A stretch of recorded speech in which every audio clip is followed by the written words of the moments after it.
अस्सलाम वालेकुम। कैसे हैं आप सब? उम्मीद है कि आप सब ठीक होंगे। हम भी आपकी दुआओं से अल्हम्दुलिल्लाह बिल्कुल ठीक ठाक। ये है जी सुबह सुबह सहरी का टाइम। मैंने पहले मतलब चाय बनाना स्टार्ट किया।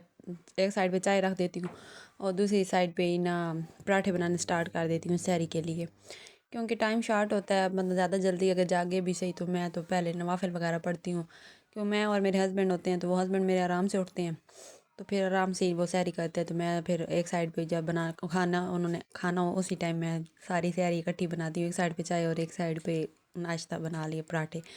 फिर ये बच्चों को स्कूल भेजा वो सारा, वो हस्बैंड का और मेरे बेटे का स्कूल का कोट था वो मैंने रखे। अब भी बस करो, अब सर्दी चली गई, अब इन्हें भी बस कर दो। साथ में मैंने नाश्ते के बाद ही फ़ौरन आलू के कटलेट्स अफ्तारी में बनाने थे तो मैंने आलू बॉयल करने के लिए रख दिए। मैंने कहा कि अभी से रख देती हूँ, फिर उसी टाइम गरम गरम आलू होते हैं सारा, तो वो नहीं सही होता ना।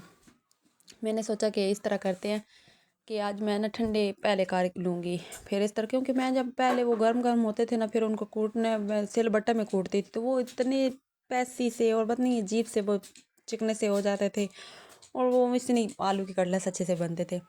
आज मैंने एक तो इनको ठंडा किया है, दूसरा फिर मैंने इन्हें हाथों से मैश किया और जो ये मज़े का पेस्ट बना, बने का देख के मुंह में पानी आता था। बहुत मज़े का पेस्ट बना। फिर मैंने आज इसको ना रेस्ट पे भी रखा है फ्रिज में ना, तकरीबन 1.5 घंटा मैंने इसको फ्रिज में रख दिया।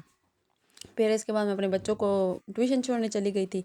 ये देखें यहाँ पे मैं आहिस्ता आहिस्ता सारे मिसाले यहाँ पे डाल रही हूँ थोड़े थोड़े करके, क्योंकि रोज़े के साथ बाद में ज़्यादा बंदा स्पाइसी चीज़ें खा लेना तो फिर बंदे का काम मुश्किल हो जाता है। तो फिर हल्के हल्के मिसाले सारे डाल के, और मैं बच्चे हैं ना छोटे खाने वाले, वैसे भी हल्के मिसालों में भी ये अपना इनका हर एक चीज़ का अलग अलग टेस्ट जब आता है ना मुंह में, बहुत मज़े की बनी है। मैं कहती हूँ मेरी ज़िंदगी में ना जितनी दफ़ा मैंने कटलेट्स बनाया शायद ये दूसरी तीसरी दफ़ा ज़्यादा अच्छे बने होंगे। बहुत मज़े के बने थे। यहाँ पे पेस्ट रेडी किया तो वो फ्रिज में रखा और फिर मैं बच्चों को ट्यूशन छोड़ने चली गई। उनको छोड़ने जा रही थी ट्यूशन और आज तो मैं आई हूँ तो मेरा जो हाल हुआ है, मैं आते साथ कहती थी भी हाय एक गिलास पानी का मेरे इंतज़ार में हो, मुझे कोई इतनी शिद्दत से मैं मतलब जिसमें टांगे को उठा के बंदा लेके चल के नहीं, उठा के लेके आई हूँ। इतना मुझे थकावट हुई है मैं बता नहीं सकती। आज मेरे हस्बैंड को आके बोला कि आज मैं बहुत थक गई हूँ, जितना भाई साल डेढ़ होने वाला है मेरे बच्चों को इतनी भाई दूर जाते हुए ना ट्यूशन, तो मैं इतना कभी भी नहीं थकी थी और मैं बच्चों को थकावट महसूस नहीं कराती, क्योंकि अगर मैंने करवा दी ना तो मैंने कहा मेरे बच्चे जो है ना वो जानने पे फिर बिल्कुल दिलचस्पी नहीं रखेंगे।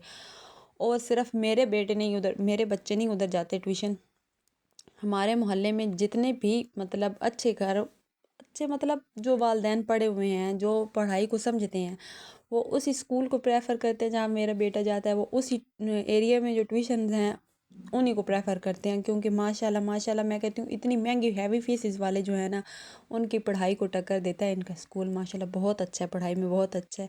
और सिर्फ पढ़ाई में भी नहीं, हर किस्म की एक्टिविटी में, दीन के लिहाज से और माहौल के लिहाज से हर किस्म से टीचरें इतना ख्याल रखने वाली, केयर करने वाली, बहुत अच्छा इनका है ना स्कूल इस लिहाज से। तो मेरी तरफ से तो जो हमारे इलाके के हैं मैं उनको फुल रेकमेंडेड करती हूँ कि ये स्कूल बहुत अच्छा है, आप लोग अपने बच्चों को पढ़ाएं। हाँ ये है कि जो बंदे अफोर्ड कर सकते हैं कुछ, तो फिर जाहिर सी बात है जहाँ पे भी पढ़ाएं फीस तो होती ही हैं। मतलब फ़ीस के बगैर तो ज़ाहिर सी बात है कुछ भी नहीं होता, चाहे आजकल में कुरान पाक पढ़ाएं जो भी पढ़ाएं फ़ीस तो ज़ाहिर सी बात है हर तरफ हमने देनी है, तो पढ़ाई तो आप वो पैसों से ही मिलनी है, ऐसा तो कुछ कहीं से भी नहीं मिलनी। और बस यहाँ पे मैं उनको छोड़ के आ रही थी। अच्छा मुझे समझ नहीं आ रही थी सुबह सहरी के बाद जब मैं 7 बजे उठी हूँ ना बच्चे को स्कूल पे, उस वक्त से मेरी तबीयत कुछ थी मैं स्लो स्लो हुई थी। लेकिन जब ये मैं दाने डालने बैठी हूँ ना, दाने पिसवाने के लिए देने थे मैंने, जब ये गट्टू में डालने के लिए बैठी हूँ ना तो मेरे सर में इतनी शदीद किस्म की दर्द, इतनी शदीद किस्म की दर्द कि मुझे लगता था कि मैं अभी गिर जाऊंगी, मुझे चक्कर आएंगे, मुझे वॉमिटिंग शुरू हो जाएगी। मैंने कैसे ऐसे तैसे ना दाने गट्टू में डाले। मैंने अपने हस्बैंड को बोला कि अब अफ्तारी को बिल्कुल टाइम कम रह गया ना तो मेरी तबीयत भी बहुत ख़राब हो रही है, अगर मैंने थोड़ी देर और बर्दाश्त किया ना तो मेरी जो हालत होनी है ना फिर सारी रात मैंने सेट को नहीं होना। इससे बेहतर है कि मैं ना, वो हमारे मोहल्ले में एक भाई हैं वो बीपी वगैरह चेक करते, तो मैं उनकी तरफ जाती हूँ, मैं जाके चेक करवाती हूँ। वो मुझे कह रहे भाई हाँ ठीक है चली जाओ, मेरे देवर की जो बड़ी बेटी है ना 12 एक साल की, कह रहे उसको साथ लेके चली जाओ तुम दोनों। मैंने कहा चलो ठीक है। मैं ना ये दाने वगैरह मैंने गट्टू में डाले, मैं उसको लेके वहाँ चली गई। उन्होंने बोला आपका बीपी बहुत ज़्यादा कम होया हुआ है ना, तो उन्होंने मुझे दवाई दे दी। मैं घर आई, जैसे कैसे मैंने सिर्फ वो कुछ आके ना कुछ कटलेस ही मैंने ना मतलब रखे हैं चूल्हे पे, और फिर मेरी जो हालत हुई है फिर मैंने रोज़ अफ्तार किया और सो गई थी। अच्छा, ये आगे सुबह का है व्लॉग। मेरी बेटी ने जाना था अपनी कज़न के साथ उसके रिज़ल्ट पे, और वो स्कूल पहुंची पड़ी है। ये घर मैडम सो रही है।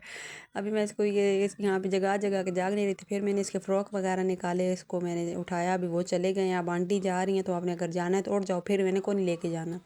यहाँ पे मैंने इसके कपड़े निकाले हैं। कपड़े निकाल के मैं फैंसी कपड़े ज़रा अंदर बॉक्स में रखती हूँ, अलमारी में इतनी स्पेस नहीं होती। तो मैंने फिर इसके कपड़े निकाले, इसको तैयार किया। मैडम को तैयार करने के बाद फिर इतने तक इसकी चची जो हैं वो भी तैयार हो गई। उनकी जो दूसरी छोटी बेटी थी और बेटा वो भी तैयार हो गए। अल्लाह के इतने तक ये भी मैडम अल्लाह अल्लाह करके इसको नाश्ता करवाया और इसको तैयार किया। फिर मैंने इसकी चाची को बोला आप इसको लेके जाओ। वो कह रही आप भी आ जाओ। मैंने कहा नहीं, मेरे पास इतना टाइम नहीं है, क्योंकि रात तबीयत ख़राब होने की वजह से कुछ भी नहीं किया। किचन सारी मैसी हुई पड़ी है, सारे काम ऐसे कैसे पड़े हैं। तो मैं अब ना जाती हूँ वहाँ और मैं जाके काम करती हूँ। तो आप लोग जाएँ। यहाँ पे ये मैडम तैयार हुई है। तैयार होने के बाद पर बस मैं इसी को थोड़ी सी इसकी वीडियो वगैरह बनाई और फिर इसको अलविदा किया। और मेरा जो छोटा बेटा रो रो के उसने जो हाल किया, फिर उसको 2 दफ़ा दुकान पे लेके मैं गई हूँ, उसने चीज़ ला के दिया। अब वो कुछ खेल रहा है तो मैंने सोचा कि वॉइस ओवर कर लूँ, एडिटिंग कर लूँ, ताकि फिर मैं कल भी वीडियो नहीं डाली तो आज टाइम से वीडियो डाल दूँ। ओके जी, मिलते हैं नेक्स्ट वीडियो में। तब तक आपने रखना है अपना ख्याल, हमें रखने दुआ में याद। अल्लाह हाफिज़।